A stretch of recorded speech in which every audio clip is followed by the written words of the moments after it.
All right, welcome to episode 10. I can't believe we're at 10 of Living Your Life with Leanne Lang. The podcast brought to you by Extension Marketing. And for more information, you can check out extensionmarketing.com. Okay, she is the co-author of Wellness on the Go, is the creator of the Roadmap to Wellness, and now she's decided to, add a third book to the mix, which is completely crazy. And this one is called Hack Your Health Habits.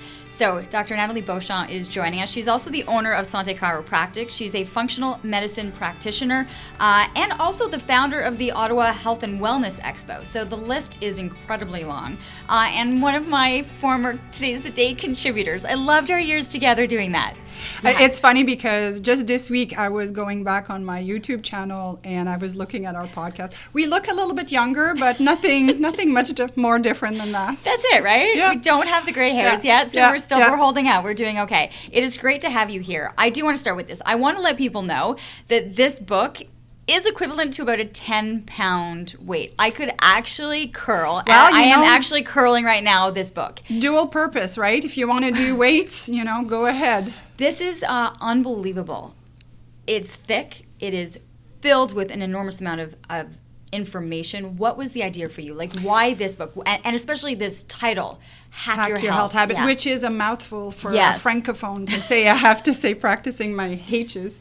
Why? Well, I've been in practice for 22 years now, and I think I get a very good pulse on what people need. And, there's so much information out there, and nobody has time to read 10 books on a different topic. And people are confused because I always say, one day vitamin D is good for you, the next day, oh, be careful, something bad's going to happen if you take too much.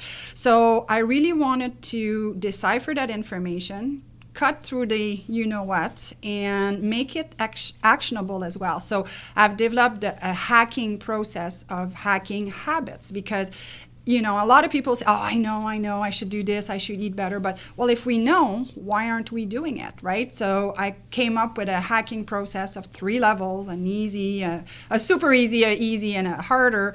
And then it also comes with a playbook where I go over in details, well, not in details of what you've read, but, okay, you've read this chapter. What have you learned, and what do you want to implement? You, not your neighbor, but you. What do you want to implement?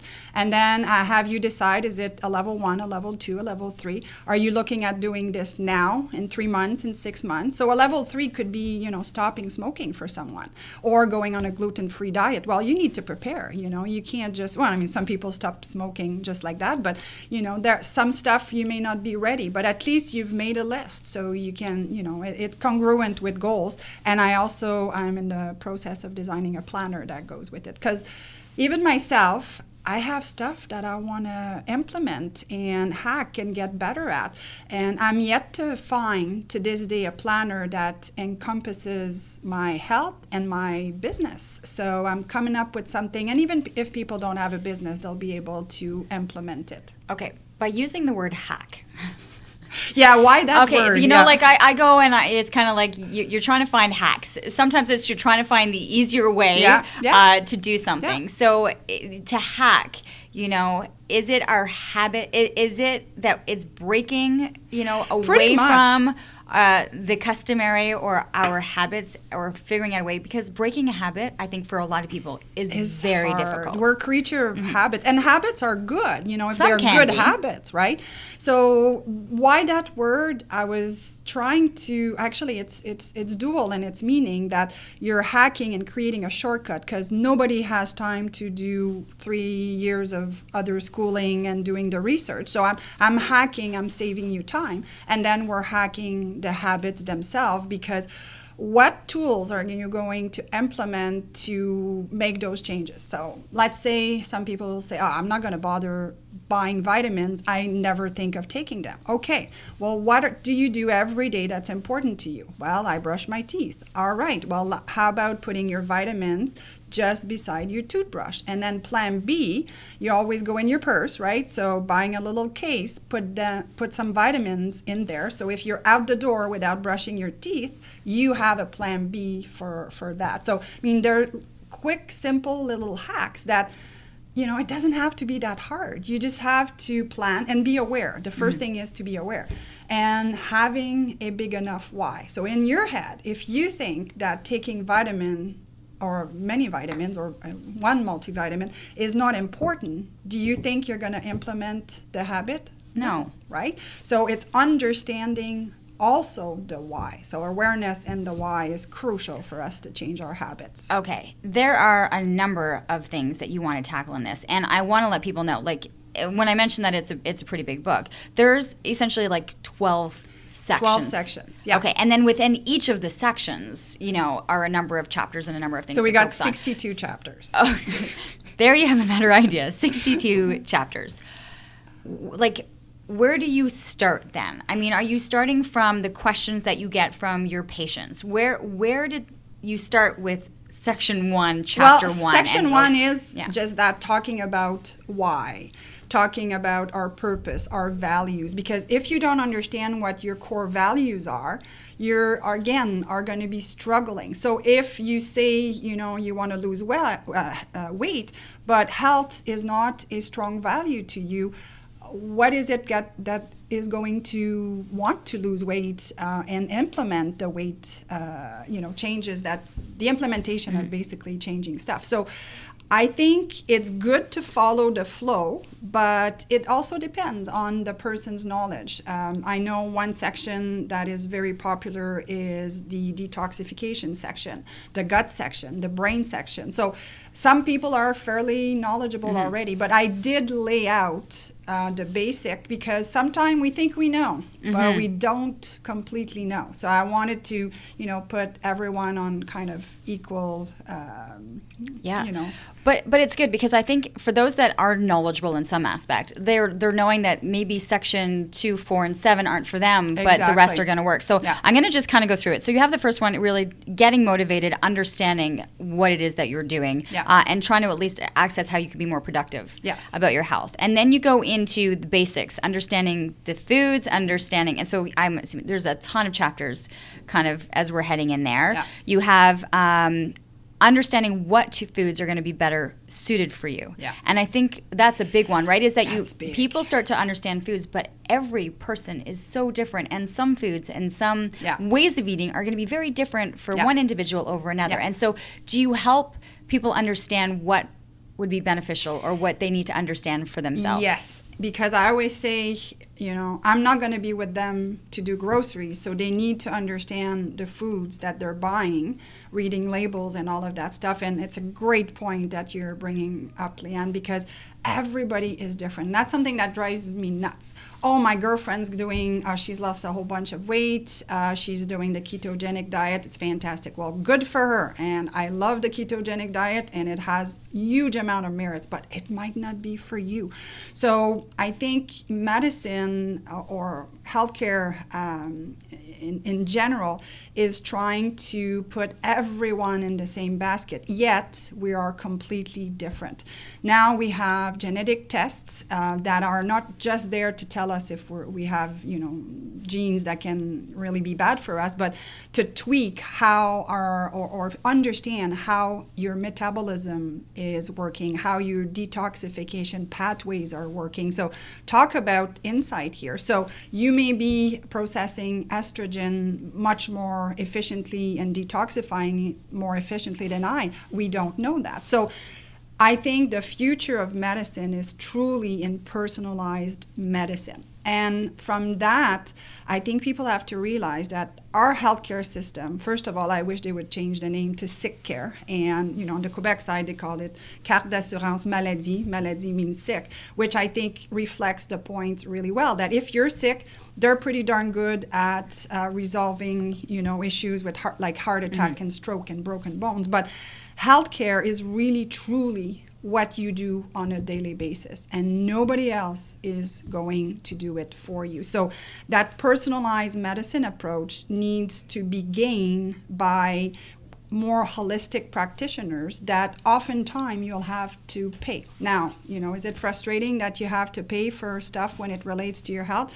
Yes, it is. It's disappointing. You pay your taxes and I pay mine, and we'd like to have access to that. But I always say to patient, if you need a bed at Montfort for someone who just had a heart attack, or a random genetic testing to see if you have errors in your code to see if you metabolize, fat better, which one do you think takes priority, right? So I understand why things are the way they are. Right, but long term, yeah. we could be saving the patients that are in the cardiac unit or in the cancer unit based on understanding every individual's personal genetics and knowing what foods, exercise, I mean, it's such a different way of thinking, but I honestly believe more and more people are thinking that way. Yes. That we are looking at preventative care rather than having to use the healthcare system. And do you find that? I mean, especially even knowing that a book like this is wanted out on the market,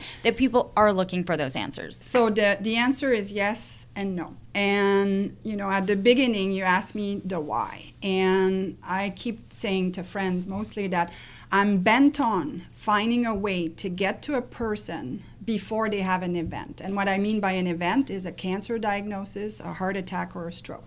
We're a creature of habits, but we're also pain and pleasure. So if there's no pain, if you don't have any symptoms, you're not, inclined to act upon something. And being overweight for some people is their only symptom, not that it is necessarily, it could be heavier, carrying the weight, but we're basically pain or pleasure. And when people are not in pain or have major symptoms, and symptoms are your body telling you something is wrong, so it's kind of the alarm system, and you're not going to just, blow the smoke from over the alarm, you're going to attend to the fire, but that's what we do. Or we're pleasure. So it's a matter of finding, how much can a person embrace those changes more from a pleasure of knowing that they're doing the right thing. But add to this component that what about the fellow that is 93 years old, smoked all his life, and is still alive and doing quite fine? So I get that often. Well, geez, so-and-so, oh my God, she ran, she ate well, and then boom, there she's, has cancer or so, and so forth. So I'm not saying that genetic is not a factor, but it's about 5 to 10% of our genes that will really set the stage, if you want, for disease to manifest themselves. And the other percentage is our lifestyle. And can we be assured that, if we have a good lifestyle compared to the norm, that we're not going to develop some diseases or ailment? Heck no. But I'm with the thought process of let's put all the chances on our side. And also, you have 2 young daughters, right? Mm-hmm. So for you, for example, it'd be teaching them a healthier lifestyle from the get-go, that it is part of their life to go do groceries with you and cook with you and all of that stuff. So I think there's a lot that we need to teach our kid, that we have to take control back. Because in the, 70s, 80s, my mom used to, cook really crappy food, and I had Joe Louise and Coke and poutine, and I'm you French really Canadian. Are from the French Canadian. As soon as you say that, totally. Joe Louise, And she didn't know any better, because that was the age of, wow, the convenience, it was just all those processed, I've never had TV dinners, though I have to say I'm a little bit too young for those, but it was the convenience of the food prep. So I think it's coming back full circle that people want to cook more. So to answer back your question, are people more inclined now to do things for prevention? I think so. I think the tide is really shifting, but we have still a lot of work to do, because oftentimes when things are not covered, a lot of people won't invest in themselves. And that's a whole different podcast that I've been on with women not investing, and I don't mean to be sexist here, but a lot of women won't take the time or the money to invest in themselves. And I always say, again, what are you teaching your kids, right? I am so of the opposite thinking, and it's so frustrating because I really am of the belief the more I'm able to invest in myself and make myself healthy and my energy levels and the way I'm feeding my body and keeping it active, the better mom, an example I am to my girls, the longer I'm going to be around, the more I have access to them understanding why this is working and why mom can do all of these things. And I actually find I have more energy to do all of those things because I've invested that time into myself to do all those things with them. I'm going to get to the other kind of subjects and chapters, but I want to go back a little bit because you mentioned, growing up in Montebello, you had the Joe Louis and the Pepsis and the poutine, and yet you found yourself at the age of 14, 15, hospitalized from anorexia. Yes. And so I want to go there as to where the mind set in, because at that age, when you realized you didn't want to die at that age, you started to then, that was when you started to reinvest. That was definitely the tipping point of probably, most likely, my why. Go back, I'm 14, I'm hospitalized at Saint-Justin in Montreal, and I'm 5'9", so I was 89 pounds. So you can think that it was not a pretty state, and you were very sick. I was very sick, and back then there was no Google, there was nothing to do your own research. My psychiatrist was a 40-year-old bearded man, so how did I relate to him? Not whatsoever. So for me, what really helped me was sports, because I was a pretty decent volleyball player, and I got benched by my coach because he just wouldn't play me, even though I was the best player. So he wouldn't play you because he was scared you were gonna. I was gonna pass out. We were at the provincial somewhere in up north in Quebec, and I was so ticked with him. And it's funny because I saw him about actually last year for high school reunion, and I had a good conversation with him and gave him a big hug, and I said, thank you for benching me, you have no idea. And he's like, oh my God. So it was just, he was my phys ed teacher and my coach, and he benched me. So I think the sports is really what saved me, but it's been a journey, for years. And I always say it's kind of like being an alcoholic. To me anyway, I don't want to generalize for other people with eating disorders, but for me, you're always an alcoholic, and that's what alcoholics will say. You always have an eating disorder. Now, am I consumed by it? No. Do I think about it most days? No. But I would be lying to you to say that it's not something that I constantly have to bring to my own attention and say, what are my behaviors? What am I doing with that? And do you consider them more like a demon, or is it just a little dark? Is it like a? I don't does even it know. Does it peek its head, or is there sometimes a dark cloud over a decision? No, it's no longer dark, which is good, right? And that's where I'm that was a long time ago. It's more a little, hey, just be careful with this or whatever. Like, for instance, if I go shopping and, who likes to shop for swimsuits? Let's face it, as women, you're like, oh, my good Lord, do they have to do the lighting this way? And then I start thinking, oh, I've got this, I've got that. And it's like, okay, no, I'm not going down that road. This is an amazing body you were given. And I'm going to love it, and I'm going to cherish it with all that comes with it. So for me, I'm going to do all that I can to feel good in my own skin, but realize that it's not perfect, doesn't need to be perfect, and that I'm okay with that. So it's more that little awareness. And you're talking the aesthetics of it, because what you have done is given it all the right nutrients, tools, activity to make it as strong as possible. But again, I'm not perfect either, right? So, we all have stressors in our life sometimes that, kind of throw a curveball at you, and you need to reset, reevaluate your decisions. And I like to talk about my not to-do list, that sometimes you're like, whoa, all right, okay, it's a bit much here. What can I take off the list that's not bringing me joy, satisfaction? And, you need to do those reset points. So for me, I think it's mostly there. But that passion of always learning, I think, stems from that, because like I said, there was no Google. I had to go to library, index card, and my first degree is in human kinetic, and and again, thinking back, my roommate and I from Ottawa, you were talking, I mean, we used to live on muffin and running and working out for 2 hours, and yet we were studying human kinetics and doing those, and she had struggle with an eating disorder as well. So now, knowing what I know, if I can share that wisdom, and with the online program that we'll touch upon a little bit later, but for everyone that's going to do the online program, I want to gift to a young lady the program, because I wish I had access to something like that. And also a role model, in the sense that, if that 40-year-old bearded psychiatrist had been, a successful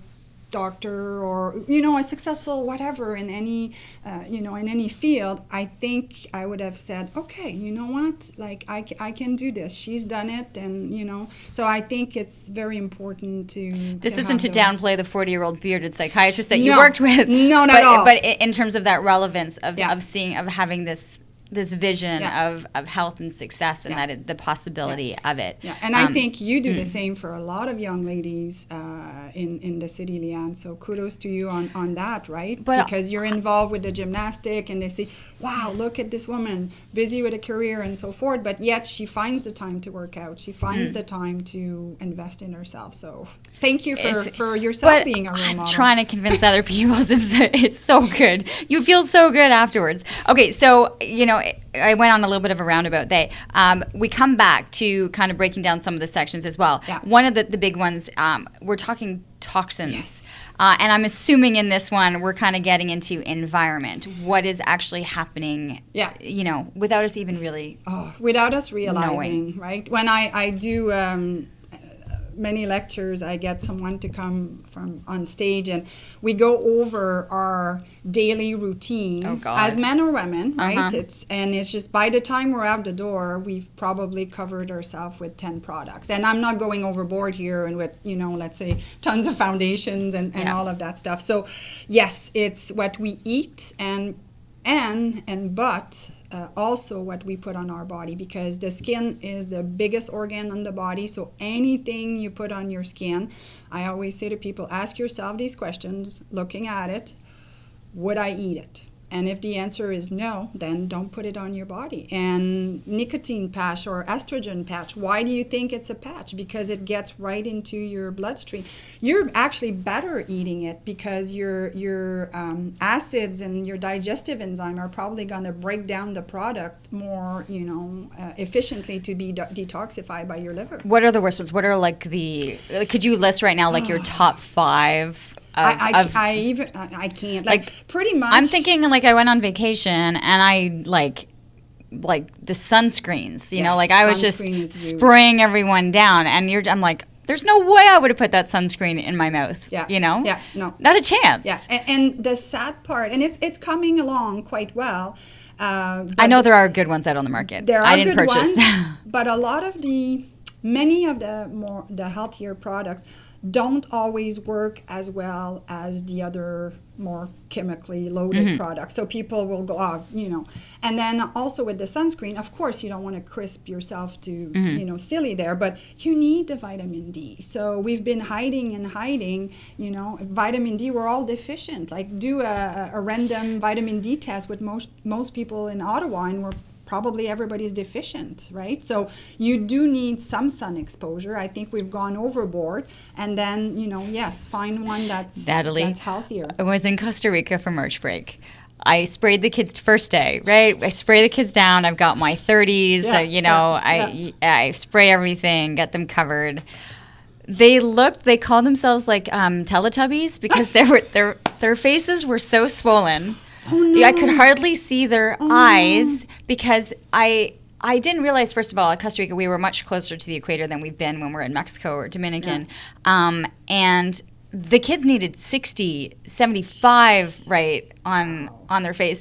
And so, I felt like I had done everything, and so then I start to go, oh my God, I've just now skin cancer. Now they're going to have constantly a sensitivity because it was so badly, that it's going to be a constant, like this is now the rest of their lives kind of thing. And I'm thinking that, and then by the last day, because then they had to hide out really for like 2-3 days. And then by the last day, I'm trying to push them back out in the sun because I'm like, I want you to get some vitamin D. Some exposure. It was just, I'm like, it's like this, we play. It's like, do we good and bad, and it's and it's a balance. My husband's like, why are you putting them back out in the sun? And I'm like, because they're pale white. They've just lasted an entire Canadian winter, and I want them to kind of have some, some vibrancy. But he's like, that's and I'm not saying it's easy. No, I am not pretending I have all the answers. And then you could have added to that, bug repellent on top of that. Oh, we did. I had that. I had the sunscreen and the bug repellent. Of course, right? So are there tools then on what we should be doing or how to hack some of those when we're talking about the toxins? I mean, I do talk about it in the book, and you may remember a few years ago I had Adria Vassell from who wrote the 2 books, Ecoholic Homes. Yes, and I remember that. Body. Yeah, great resource. I go back to her books all the time. Okay, and just for people who are, I remember doing the interviews, but what is the focus there? Adria is a Canadian author out of Toronto, and she's a journalist, so she's come up with those 2 books that are analyzing many products, and she's giving them, thumbs up or thumbs down in terms of toxicity and so forth. So I think she's being called the queen of green. So she's really into the green movement and the no waste. I know she just did a podcast on the no waste. So she's great. So for her, it's not just the environment, but also what we're putting. So great resource to go to. So and again, the awareness. I think, like I said, people don't realize, that by the time you're out the door, it's 12 products. And people will say, no. Well, toothpaste and deodorant and shampoo and conditioner and all of that stuff. So, and again, unfortunately, you have to be careful with marketing because cosmetic is not regulated like, the foods that are organic. So you can look for the EcoCert logo. That's a good one to have. But again, it's a bit of a jungle out there. So you have to do your due diligence and look. And sometimes it gets even more complex because some brands have, 80% of their products that are pretty darn good, but they've got a smaller percentage that are not as good. So good brand, but, they slacked off a little bit on this one because the consumers want results. So if they take products that are toxic, but then whatever product, like your shampoo is not, foaming as much as you'd like, then the person's not going to buy it, That's right? So true, though.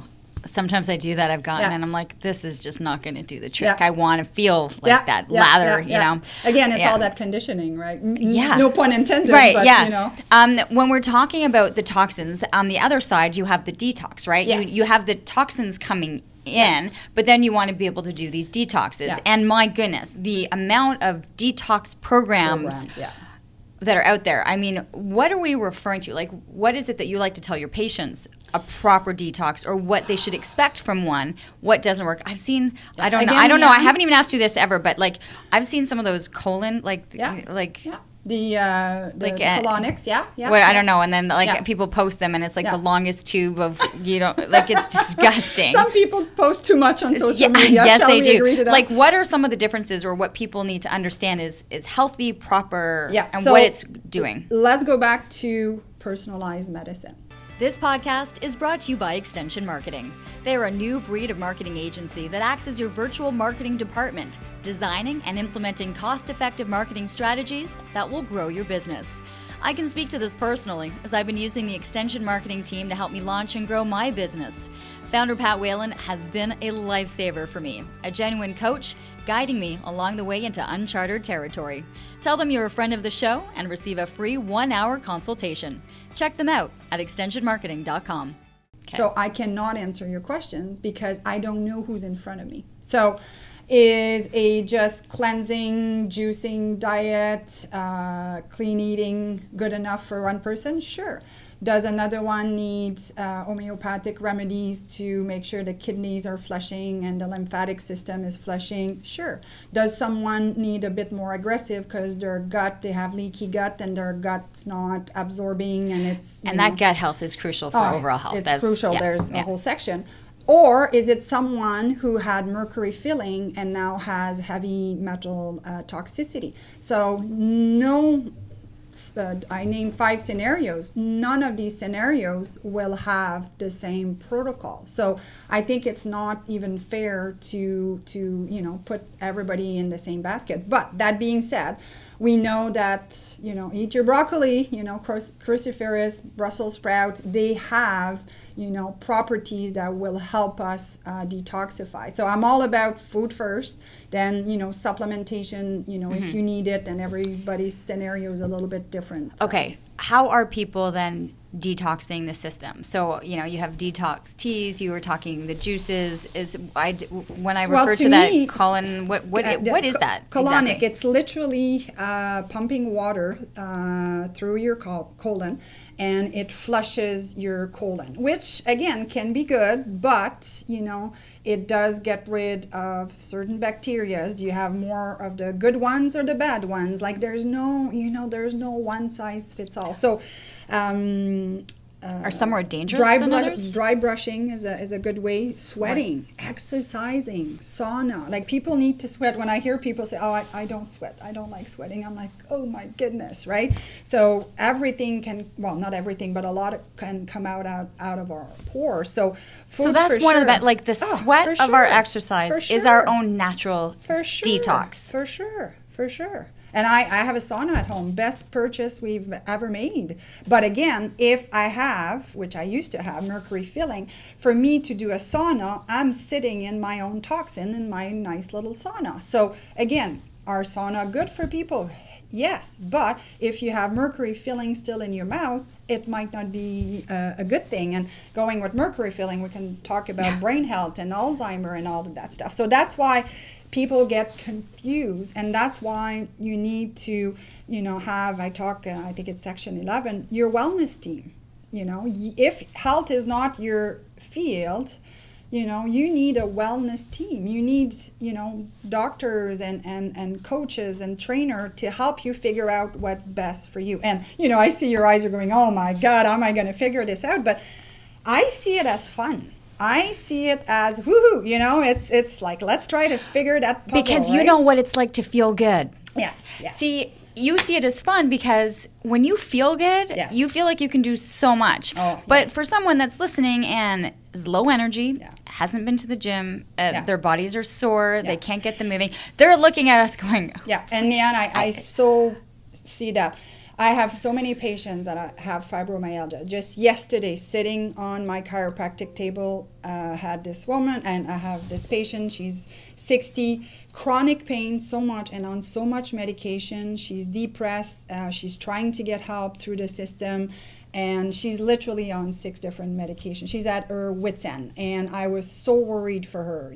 So the next step is, whatever professional she's going to see. But this is starting to be an alarming amount of people coming in with ailments like that. And you're right, it is a vicious cycle that the less you feel good, the less you want to do, the less energy and so forth. So, I mean, it's a domino effect negatively, and then it's a domino effect on the positive side when things start to kind of run in. We had Kent McLeod in from NutriChem talking about deprescribing of medicine. And so when you talk about a woman coming in her 60s on 6 different medications, is that the start for you? Is kind of going? It's funny that you asked this because as I was getting ready this morning, I was listening to a podcast of a friend of mine, and I will say that the question for him was, "Who's your ideal patient?" And I will answer that by saying, the ideal patient is someone that is on no medications at all, because it gets really... That's what you want to get them to. Okay, and I'm like, you don't have someone coming in going, hey, I'm on... No, and that's what you're trying to get them to, right? I'll explain why. some medications are not interacting with a lot of stuff, and you can do a pretty darn good job at going with food and supporting, their basic nutrition, maybe with some basic supplement, and it's not interfering. But not all, but most psychotropic drugs, you can't mix with any herbs or anything. So when somebody comes in to see me, I'm not going to name any drugs, but with a slew of drugs, I just want to cry, because my hands just go down like this and say, dang, I can't take them off of those drugs, neither would I want to take them off those drugs, and it needs to be done in a certain fashion. So I start at the other end and try to rebuild their base. But do you know how long and discouraging it is? And that poor patient sitting on my chair, she's been seeing me for 2 months. She's seeing some difference, but she's so discouraged. She's really trying. She's drinking her water and eating her veggies and doing all that. But the reversal takes time. Yes, and like I said, the ideal person would be to ask for help when those symptoms are coming, before you get bombarded with those extra chemicals. And again, I'm not judging anybody that's taking, medication for depression and anxiety, because sometimes, like I said, life throws you curveball, and you might need that. But try to look at it in a solution in the short term, and try to see what else you can do to rebuild your base, so you can, start to feel better and have that energy and so forth. So, okay, with that, we kind of fast forward a couple of chapters and sections, and we kind of get to the vitamins and the hormones, and things that you are using to help the system, and then things that you might want to be kind of kicking out of the system. Yeah. So how much emphasis did you want to put on those chapters, on those sections of... Well, I think that's the thing. It's funny, when I started writing the book, I'm like, you know what? I'm not going to put myself any limits. And I wrote the book while I was doing my functional medicine training with the Institute of Functional Medicine. And, all the modules were all interrelated, because, like we said, the gut is crucial. So you talk about brain issues, and now we're really finding more. I mean, we've known this for a long time, but gut-brain connection, right? So healing the gut will oftentimes heal the brain, because serotonin is, our happy hormone, and it's produced close to 80% in the gut. So people that have IBS and leaky gut, ding, ding, ding, ding, first sign, hello, it's not working well here. So heal the gut, and then the brain will follow. But it's, people don't necessarily think of that that way. So I think all of those sections are connected, the gut, the brain, the hormones. So many women come and, expect that it's normal to have, crappy, painful periods, to be cranky, to have bad menopause, and yet, no, it's your body telling you that maybe you're not, your progesterone, estrogen is not balanced. Maybe you're not flushing. You're less, I used to, don't want to say the words less good, but that's, the estrogen that's more toxic. Did you want to say like shitty? No. Oh, this is the best part about having this platform. I don't have to worry about what really comes out of my mouth. With health, it's there's no real bad and real good, if you know what I mean, because like, it's not black and white like this, because I don't have any issues swearing or cursing either, but in that sense, that's what I meant, that there's a more toxic estrogen. There's an estrogen that's more carcinogenic to us, so you want to make sure that you stay away from those xenoestrogen that are estrogen mimickers that will lead to cancer. So all the parabens, the BPA, all the plastic, all of that stuff that's playing, like, there's a reason why that's on the packaging. Yeah, exactly. And that is affecting, that's mimicking and debalancing your hormone, if you want. And then stress is a big thing too, because cortisol, which is produced by the adrenals. And as we age, women, our ovaries are not producing as much estrogen and progesterone. And if you go all the time, you're going to have adrenal fatigue, and then your adrenals won't be able to kick in when you need to. So that stereotype of, oh, I'm fatigued, it's to be taken very seriously, right? Hey. You know what I'm talking about. Like, I remember, because over the years we have talked about, things, and we're both active and fit, and every time we would do these interviews, I would kind of tell you how I'm feeling or what's going on. And of course there was the sleep deprivation part of it, which was huge. And then me understanding that my eating healthy and being active was counterbalancing. Like, that was what was allowing me to continue this schedule for so long. But I always found that I had right around my stomach, it was like this swelling. Like, it was like this, handful that I just couldn't do anything about. And now that you're sleeping because it was the cortisol, right? And it was sitting. Like, it was almost like I could just point to it and say, this is my lack of sleep, stress. Yeah. And I remember thinking, like, I wonder what it's going to be like a couple months of of my body being accustomed to having this sleep. Yeah. And it's funny because Tony will say, like, your system, like my whole body has shifted. Like, it's like melting. Yeah. Because it's realizing. I think for a while it took its time because it wasn't quite sure what my body, I think, thought I was teasing it. She's just on a little bit of an extended vacation, so it wasn't like it happened. But I found as the months went on, my body was like, no, I don't have to hold on to this cortisol anymore. And it was almost like I was saying goodbye cortisol, like it just slowly, and I based that. I didn't change anything else in my life other than at the sleep, and my body reacted. So when you were talking about all those years, and I'm like, I can't do anything about it. And you're like, well, until you get that sleep, it wasn't going to do anything. Such a thing as cortisol steal, that your cortisol is going to steal the building blocks of certain hormone, estrogen, DHEA, and progesterone. Literally is going to steal the building blocks. So that a woman has PMS or menopausal symptoms, you need to address the adrenal first, or else the adrenal glands are just going to keep stealing the building blocks, and you're spinning your wheels. So, and then we could do in the book a whole section on inflammation, and if your cells are inflamed, they're not going to communicate. Let's talk about that, because inflammation was another thing. And when you talked about people are coming in, right? Yes. Usually it's pain. You have the pain or the pleasure. Inflammation is huge, and chronic inflammation, not just I tweak my back, weekend warrior kind of thing over the weekend.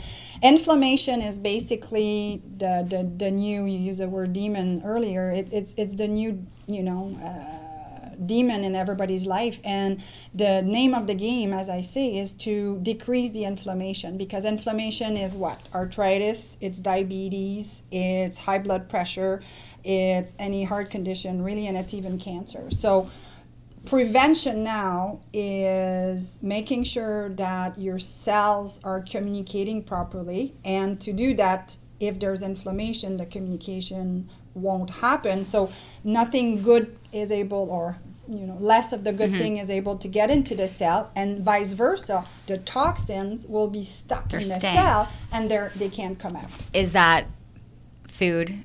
Like, where is, when you talk about toxins are stuck and you're not having a steady flow, food, where is that? Where's that again, first? So someone's listening to this going, okay, I'm inflamed. I can feel, I have the pain. What is their first and second I would thing say, well, it's I know. Equal plane, really, but what they put on their skin and on their body, do a full assessment of that, and then the food. So processed foods and sugar. Get away from sugar, and even fruits. Be careful. I mean, it's still fructose, and it still can create some inflammation, especially if people have candida and yeast infection and so forth. So those two things for sure. And then we go back to sweating. If you're not sweating, you're not releasing those toxins. So I think those things are very crucial.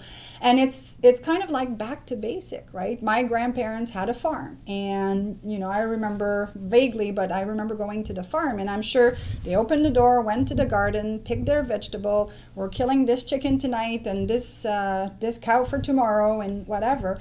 Go back to basic, because eating is pretty simple when you think about it. If it's too prepared and too packaged, you know already that it's not good for you. It all happened because of convenience and that on-the-go lifestyle to be able to grab and go, right? So.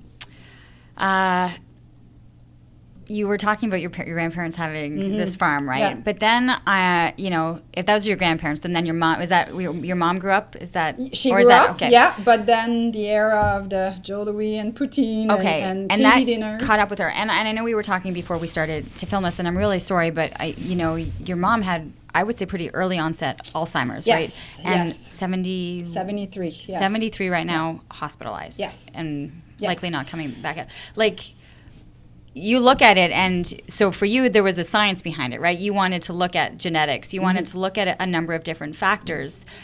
Being in this medical profession, like being on top of everything, how frustrating was it for you to see this occur in a very young... Yeah, and it still is, Leanne. It still is. So here I am, knowing all this stuff, and I would say my parents had a pretty decent lifestyle compared to most. I can always compare to myself and my mom, not as active as I was, and career, very important, a lot of stress. She was on 3 types of, back in the days, hormone replacement therapy. She had thyroid issues and then anxiety, so she would use a sleeping pill often at night. So 30 years of doing this, maybe not, completely, will add to your chemical load. And I'm not saying that's the cause at all, because we don't know. But one thing's for sure is I got her tested, and one of the Alzheimer gene that we know, and again, this is a disease that there's a lot of studies that need to happen to understand it fully, because the brain is so complex, but she doesn't have the gene, the ApoE genes for Alzheimer's. So to me, it brings it back to, again, making me... It's hitting home even more on my mission, because unfortunately right now my mom is beyond help. I will love her to death is pretty much all I can do right now, and just bring her some food from home and that kind of stuff. But being in an institution, I have less control on what's happening. So here's a point that's really hitting home for me, that what can I do? What can I say to light up a light bulb in somebody's head and say, you know what, I can do this, and I want to do this, and I should do this, and if I do this, I'm putting all the chances on my side that I will not have brain issues, because it's an ugly disease. It really is an ugly disease. And like I said, it's just...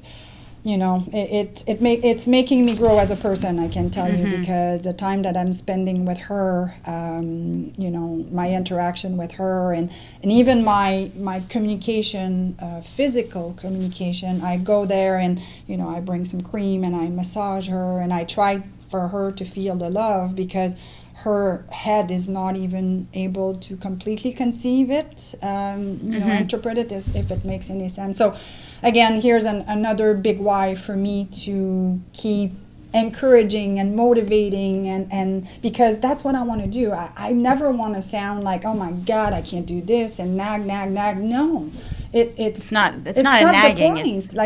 The point to me is, we've been given this amazing body to take care of and do what we can, that's the best for it, right?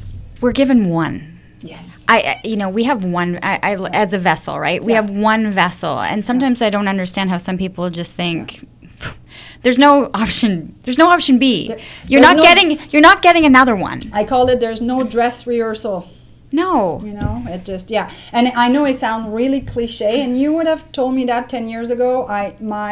My intellectual brain understood it, but as I'm getting older, I'm like, wow. I'm like I said, now if I go in a change room and I don't perfectly see what I like what I see, I'm okay with it. It's working. It's working for you.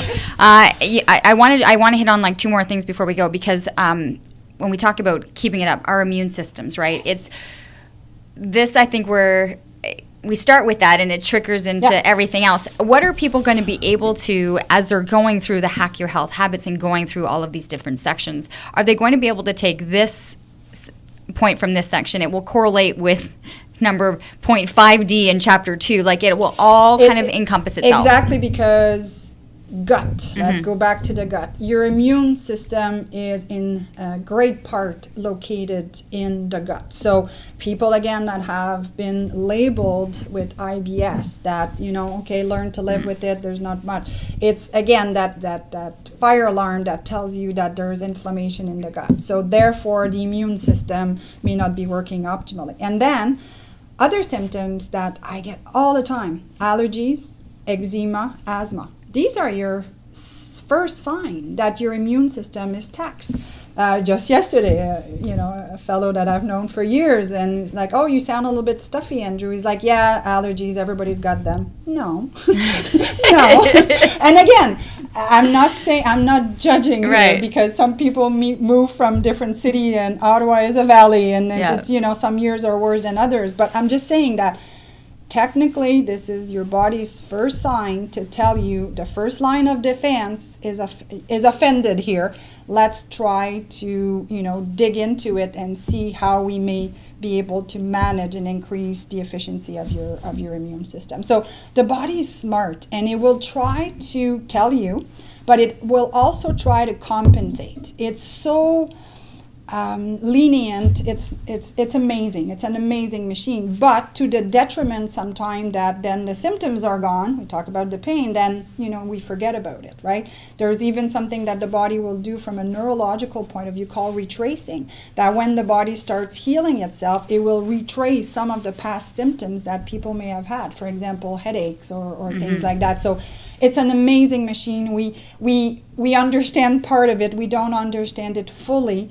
But again, I go back to that personalized medicine, and it's everybody's duty to figure out what works for them. Nobody's going to do that for you. Don't even expect your medical practitioner to do that. They're too busy with other things. Like, it's really you that has to find those answers, and find, like I said, your wellness team. And if you know you're weak in one area, well, hire someone to help you, because you're right. You and I have tons of energy, and I want people to experience that, just bouncing, Yeah.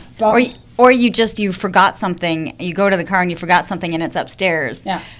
I just run back in and run up the stairs and come back, and I'm not winded, but for some people, the mere thought of like, oh my God, I gotta go, and I gotta go back, and this is it. It's like every day I'm just, trying to get them like that one step closer. And the amount of productivity overall too, because you'll be more productive as a mother. You'll be more productive as a wife. The domino effect is really, remember, it's so cliche, but we're gonna get people there. We are getting people there.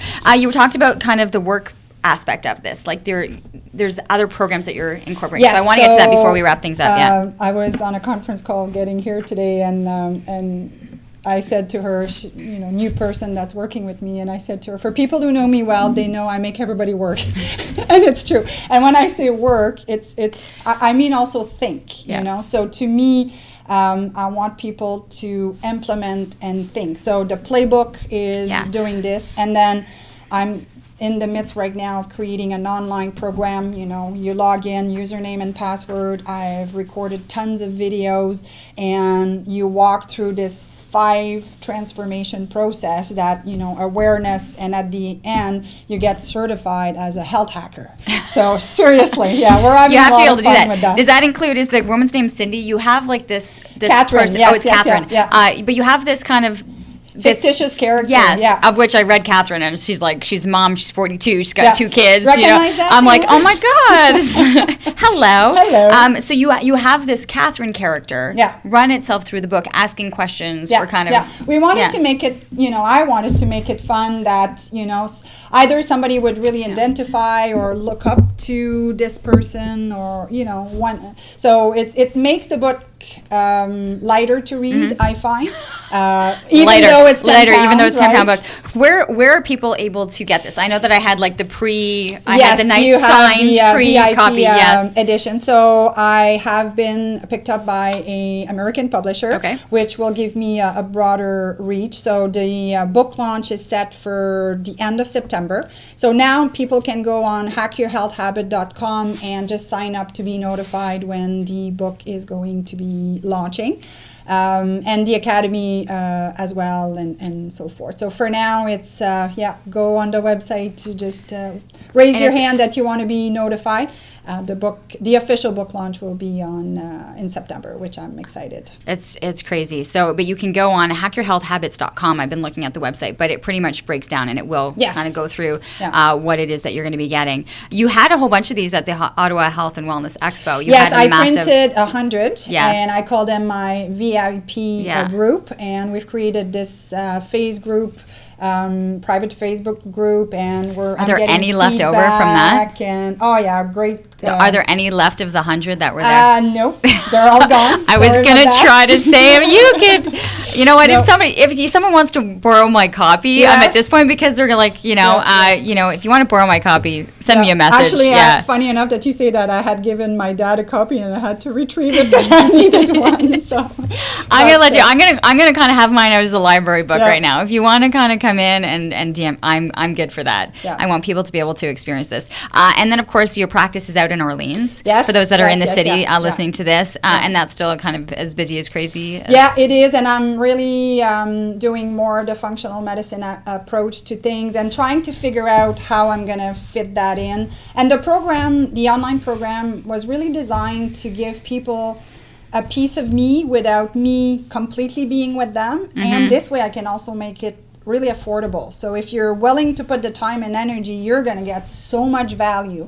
But for the people that, need the specific help or have a specific condition and so forth, then, I can work on one with people. If I can't help, I have tons of friends that are great naturopathic doctors in the Ottawa area. I have some friends now.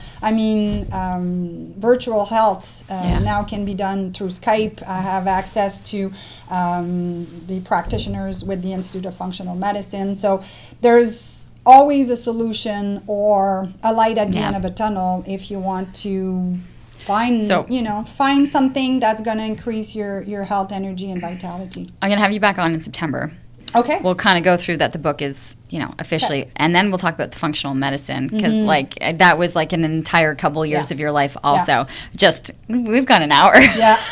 I'm like, my God, I'm like, what? So it's a little crazy with that. So there's so much, and I think that's what's exciting is that when you're so passionate about it, you're constantly learning and you're finding ways to evolve it and be able to kind of get people and hit them with the right chord that they say. And I go back to it doesn't have to be hard, and let's make it fun. Like, I'm all about fun. Like, if something is not going to be fun, forget it.